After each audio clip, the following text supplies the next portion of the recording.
This is your daily dose of all things royal. Welcome back, my gorgeous, good-looking friends. It's been a beautiful couple days. The people have spoken, and let me tell you what a relief it is to know that we are not going to be going down the dark path of this one world government. So allow me to take a few moments just to share with you my thoughts on the last couple days. I've had the time to just sit back and reflect on the significance of this historic election. And I don't think many people fully understand what this means for America and how close we were to succumbing to a Marxist, communist, fascist state by Kamala Harris.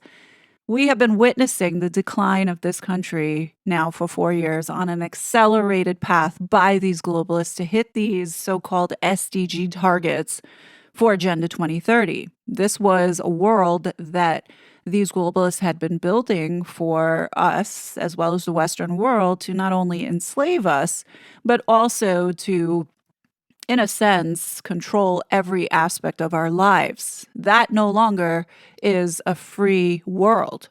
And I think with this win by Donald Trump, it's not only the United States that recognizes it, but the rest of the Western world who are not in that class of those like Meghan and Harry that want to tell us how we should live. And for that, I give 2 middle fingers up to those 2 bitches. So my message to you, Meghan Markle, is that the world doesn't care that you're upset that Donald Trump is going to be your next president. Yes, you heard me correctly, your next president. And while you viscerally dislike him, the entire world viscerally dislikes you. You are a traitor to the United States, and soon enough, your deeds are going to be exposed. And my message to your douchebag husband, Harry, is he needs to get it through his head that Americans will never accept this Marxist socialist state. This is the land of the free and the home of the brave. And if you don't like it, pack your bags and get the fuck out. Oh, and Harry, don't be surprised if you receive a bill from America expecting to pay back all the money that you have taken from the American taxpayer to pay for your security. There will be more to come on that in 2025 when Donald Trump is officially sworn into office. For now, the next 2 months, we really need to remain vigilant and keep the president-elect safe. And just because Donald Trump has now been elected as the new president doesn't mean we can take our eye off the ball. There's still a lot of work that we have to do, especially when it comes to these Marxist radical leftists who now, more than ever, are determined to take down free speech. And they're going to use the children as the Trojan horse in to gain that control. We have to stop that. We cannot take our eye off the ball, and we have to call it out when we see it. Now, I hope people have noticed that ever since the Twitter files exposed this censorship industrial complex, a lot of these bad actors like Meghan and Harry, who have been trying to suppress conservative and voices that they don't like, have shifted now towards focusing on the children. So it's no surprise that these 2 anti-freedom totalitarians pop up for the United Nations Global Ministerial Conference on Ending Violence Against Children. This was something that they spoke about when they were in Colombia, and here they are talking about a safe digital future for children by tackling online harms through joint global action. Look, I don't want to hear anything about global. It's America first, bitch. So according to the Archwell Fugazi Public Charity, this conference marked the first time that governments and leaders from around the world have come together to commit to accelerating Sustainable Development Goal 16.2. Now, let me remind everyone, particularly Americans, that nobody voted for these SDG goals that they are forcing upon the world, causing so much damage and chaos. But in any case, ending all forms of violence against children, with the main one being online harm. The conference addresses the urgent solutions and actions needed to create a world where children are safe and protected in their homes, schools, communities, and online spaces.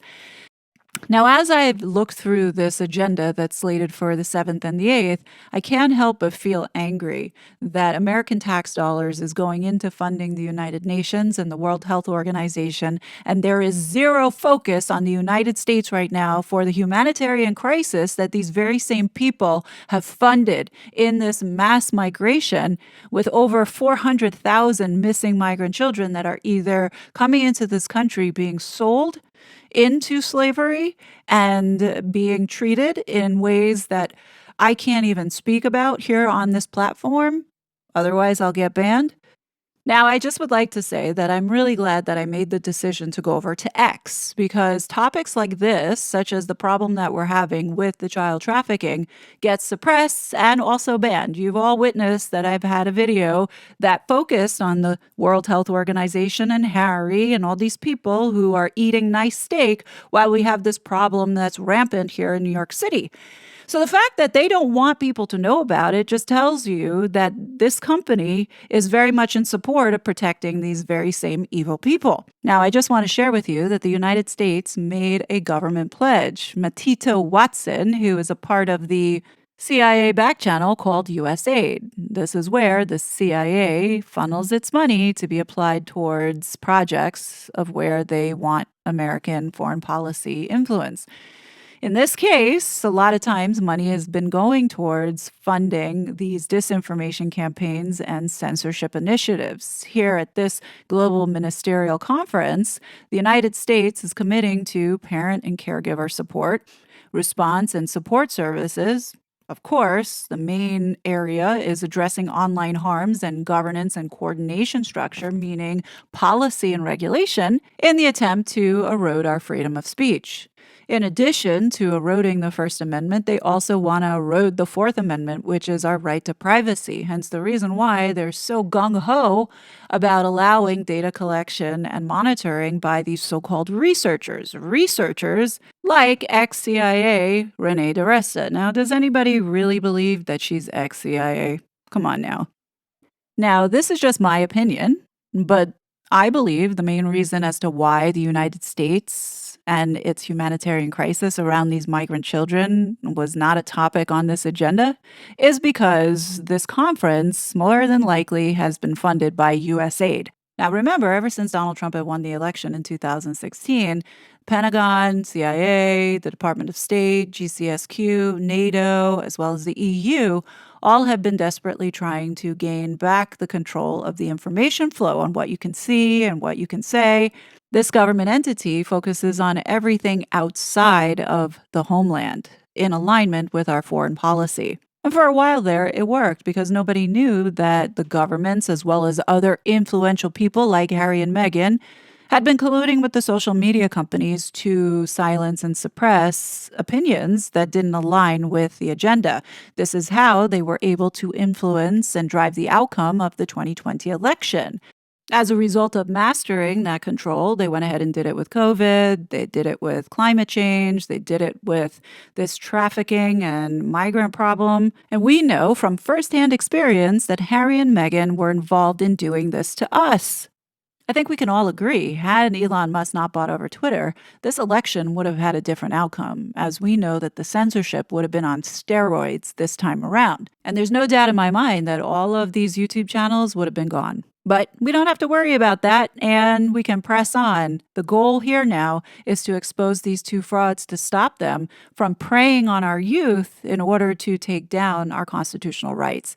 And this is the strategy now of going after the kids and the impressionable youth in order to not only, one, be the ones to mold and shape their ideologies, but also to be the ones to force the policy changes. Because who doesn't want to keep kids safe? I mean, it's a bunch of BS, considering we have so many children being abused on a daily basis here in America. It's not about keeping kids safe. It's about using them as the vehicle to drive the change that they want in order to get the control back of the information. What needs to come out are Harry and Meghan's involvement with the United States government and the British government on this covert influence operation that they have been running the last 6 years. Everything that they have been doing has been aligned with the behaviors and actions of the various entities in censoring people online.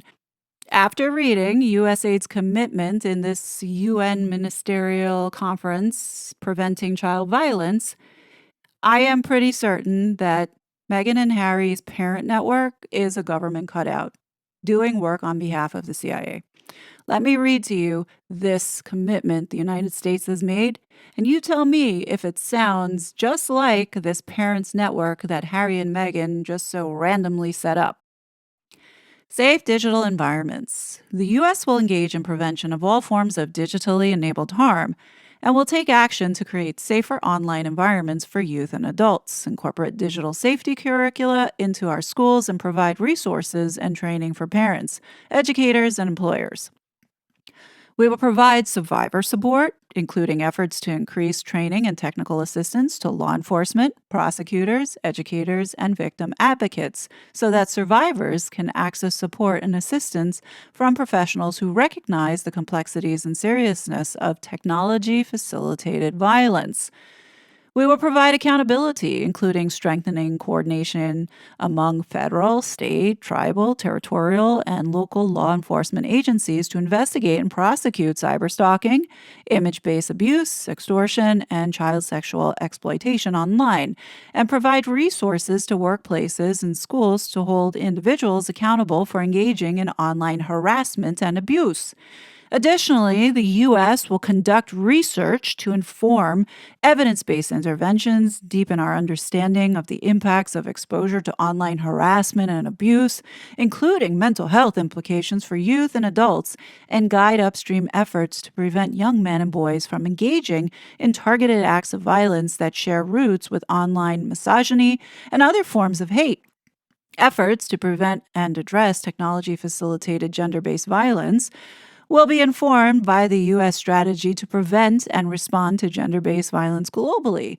The strategy complements ongoing U.S. efforts to better prioritize, understand, prevent, and address TFGBV through the Global Partnership for Action on Gender-Based Online Harassment and Abuse, launched in 2022. And there it is, folks, from the U.S. Department of State, the 2023 roadmap for the Global Partnership for Action on Gender-Based Online Harassment and Abuse, meaning putting focus internationally to put pressure on us domestically in order to change our regulation. You see how this is now being worked? They know that they cannot do this here domestically because it is a violation of our First Amendment rights. Good morning, and thank you to both the Colombian and Swedish governments, the World Health Organization, UNICEF, and the Special Representative of the Secretary General on Ending Violence Against Children for bringing us all together today. So I want you to know that Harry and Meghan are definitely a part of this coalition defined by the Department of State in this 2023 roadmap, as it says here, and you'll notice the World Economic Forum language being used. As it says, as a multi-stakeholder initiative, the Global Partnership works with an advisory group comprising over 20 survivors, experts, and leaders from civil society, research, and academia, and the private sector. This advisory group helps inform, qualify, and guide the activities and outputs of the Global Partnership and is coordinated by a steering committee of international organizations and a civil society representative led by UN Women, UNICEF, UNFPA, and the Association for Progressive Communications. We are at a crossroads where the urgency to reassess and redefine our approach to protecting children has become increasingly evident. My husband and I recognize today's reality is marked by greater connectivity and advanced technology, which of course has many positives, but which also compels us to better understand how digital violence against children is manifesting itself in this age. Okay, so here we go, folks. Digital violence is now going to be the buzzword for when they're talking about censorship. So what exactly is digital violence? Well, digital violence encompasses a variety of harmful behaviors that occur through digital platforms and technology. It's merely not confined to the digital realm, but can lead to real-world consequences affecting victims' mental health, personal safety, and freedom to participate in online spaces. Cyberviolence includes cyberbullying, non-consensual sharing of intimate images, cyberstalking and online harassment, digital dating abuse, doxing, hate speech, online gender-based violence, and cyber warfare. Out of the 8 bullet points that you see in front of you, 6 of these, Meghan and Harry Sussex Squad are famously known for. So Meghan Markle, you can go fuck yourself. At the Archwell Foundation, we engage with young people, families, and experts worldwide, learning how every aspect of a child's life, from their livelihood to their physical and mental well-being, now operate within an online economy that has the power to both shape and misshape our connection. Don't people see that these two are the biggest child predators on the face of the planet? The fact that they want to learn every aspect of your child's life, from their mental well being to who they're talking to online, to me, I find really creepy because they're not doing this for the good of mankind. They're doing this in order to know how they can influence them to drive certain outcomes, whether it be for elections or to buy their product. These two make me sick. It begs the question, if you really have children, Meghan and Harry, then why do you need to go and learn from other parents on every facet of a child's life when you have allegedly your own? Or is it because you don't have your own? Now, if you're listening to this from the outside and don't know anything about Meghan and Harry, you would think that this was non-threatening. In fact, you might even feel like they are genuinely trying to help. But knowing what we know and how they have behaved in the past and how we have been attacked, the audacity of her to say now operate within an online community that has the power to both shape and misshape our connections. These two are willing to tear communities apart just because they don't like what they're saying. Meghan, again, go fuck yourself. While the online world can help develop strategies to protect children from violence, it also introduces new risks, such as from individuals who exploit gaps in outdated legal systems, which often don't account for today's digital reality. And there it is, folks. That is Harry's non-threatening way to say that we need to enforce regulation. But what this asshole doesn't understand is that there are already laws in place that take care of this, at least here in the United States. So what is he banging on about? In case you didn't know, Harry, there are 6 federal laws that are already in place that take care of 6 of your Sussex Squad actions. Number 1, the Violence Against Women Act. Reauthorized in 2022, VAWA includes provisions that address online harassment and cyberstalking. It establishes a federal civil cause of action for the non-consensual distribution of intimate images, allowing victims to seek damages for such acts. It also supports efforts to prevent and prosecute cybercrimes like cyberstalking. We have 18 U.S. Code 2261A, interstate stalking, which is a statute that criminalizes stalking behavior that crosses state lines, which now includes online stalking activities. I think the Duchess of Sussex could talk about that one. Then we have 18 U.S. Code 875C, which makes it a felony to transmit any communication containing a threat to injure another person via interstate commerce, which can include online communication. Then we have the Stored Communications Act, which is a law that prohibits unauthorized access to stored electronic communications, which could apply to cases where personal data or communications are accessed without permission.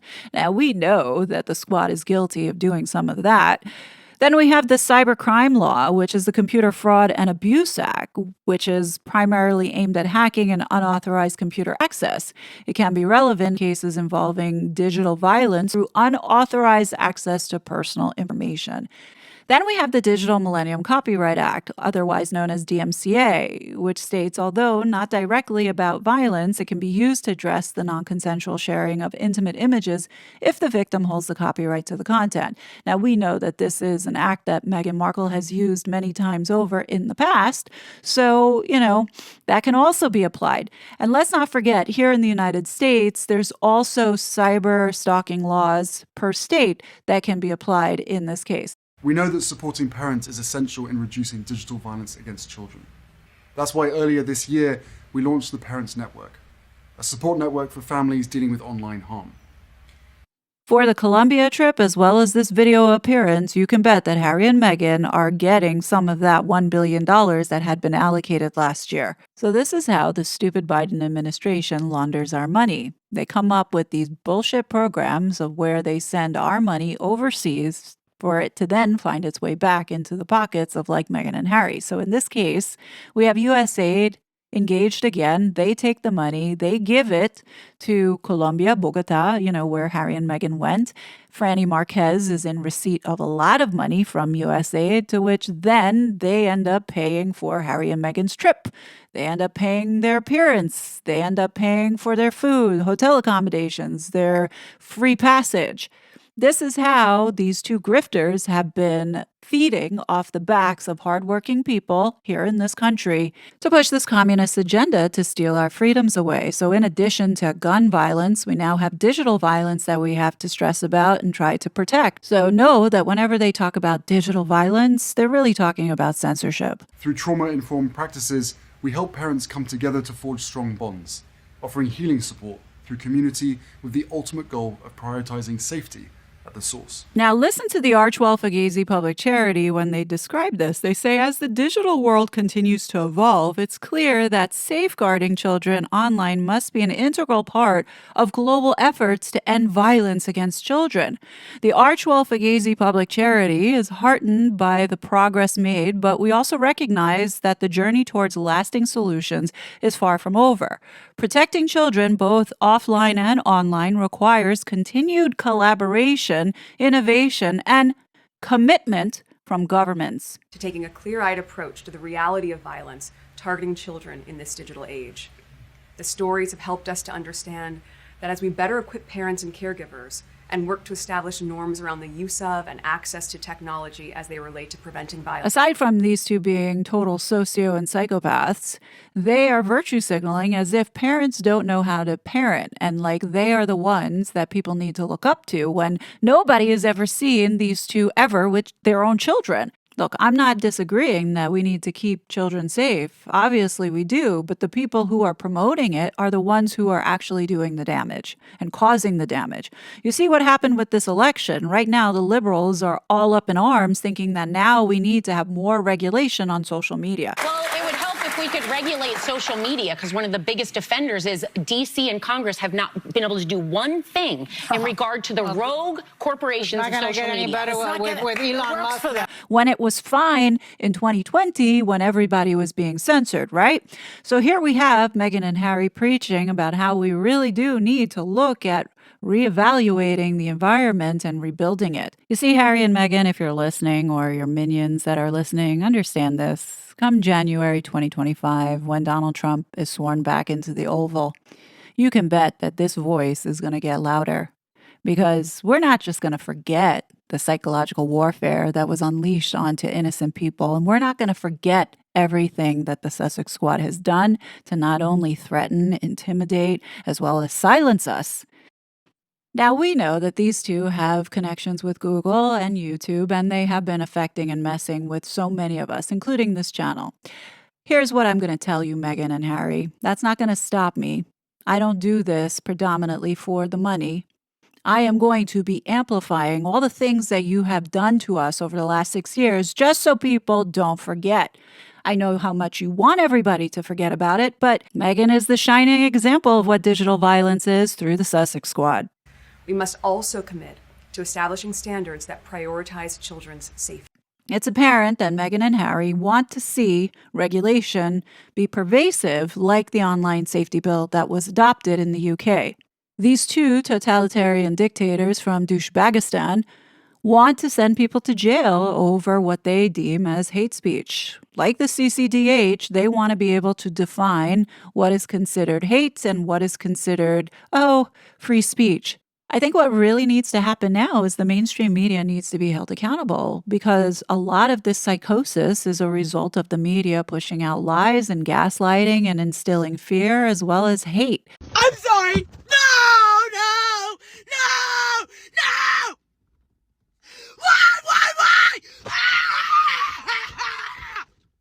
Why? Why? Do you really hate me that bad?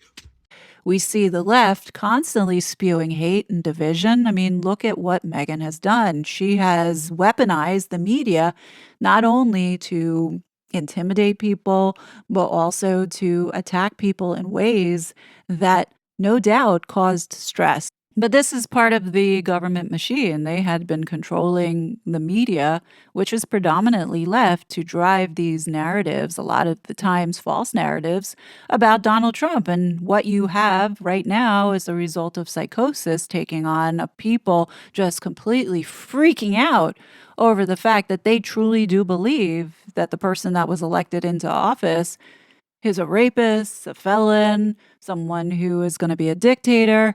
Not even thinking logically to say, well, how was I during the Trump era? Were you better off or were you worse off? I can honestly say from my standpoint that I am worse off in this Biden administration. So, yeah, I gladly want to go back to the Trump era where I was able to save, able to afford food, able to keep a roof over my head. During the Trump years, I was able to go outside and walk around my neighborhood and enjoy my city.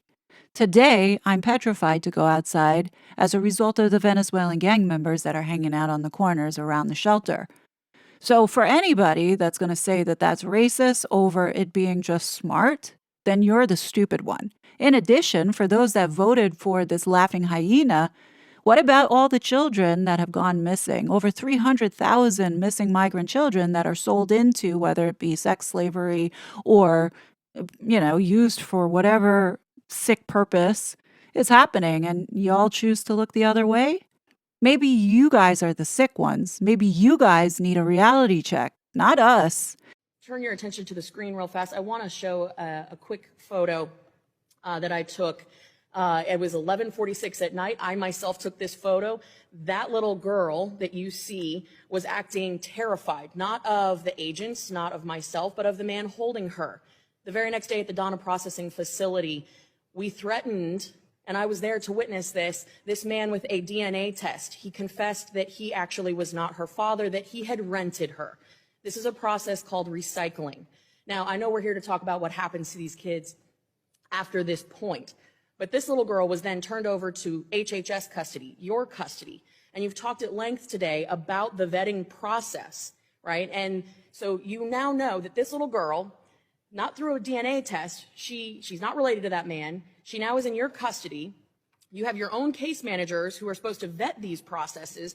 And we, of course, know this from the Florida grand jury. These case managers have very little training or no training in interviewing these individuals, particularly children and young children who have been traumatized.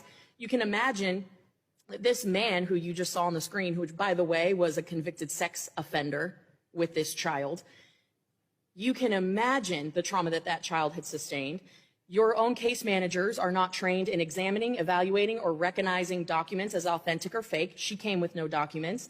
They have no official training when it comes to trauma-informed interviewing skills. No official training when it comes to investigating the safety or legitimacy of addresses to which a UAC may be sent.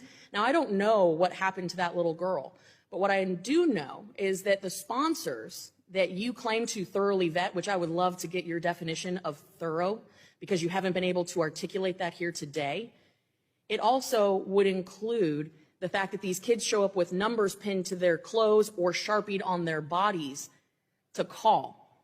Agents have reported in official testimony that these kids have the numbers, the same phone number Sharpied on their arms time and time again.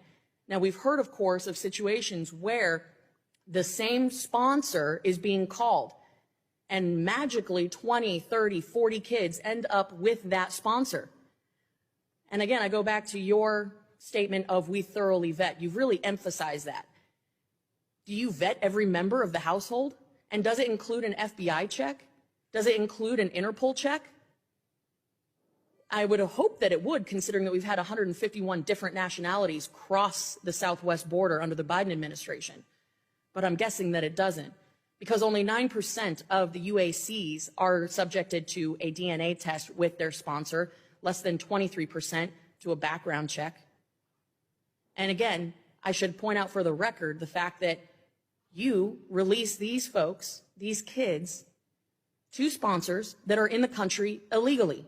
The fact that these fools actually believe that this woman was the better candidate leads me to believe in some way or some form they have some involvement with this child trafficking, because I can't understand, if you are a female as well as a champion for human rights and female rights, how you could support anyone who had the opportunity to do something about this humanitarian crisis with these kids, but chose to look the other way.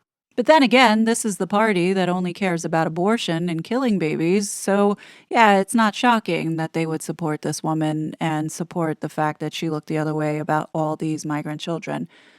So, that should tell you enough about who these people are. So, if they're going to call everybody racist and misogynist, then call these people child traffickers and pedophiles, because that's exactly what they are if they're supporting this garbage. And listen, don't laugh it off that this squatty threw out there that Meghan would be considering to run in the next 4 years. Folks, we saw how they put up this dummy. They will put up another dummy, and I would not be surprised if they put up that dummy, Meghan Markle.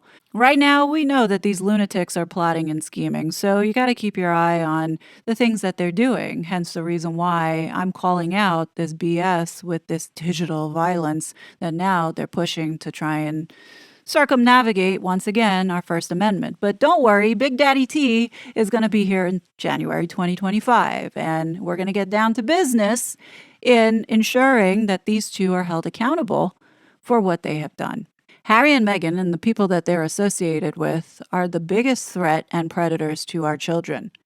Just because Donald Trump has won doesn't mean that these people are going to stop. In fact, I believe that this election is going to motivate them even more to double down to get back that control.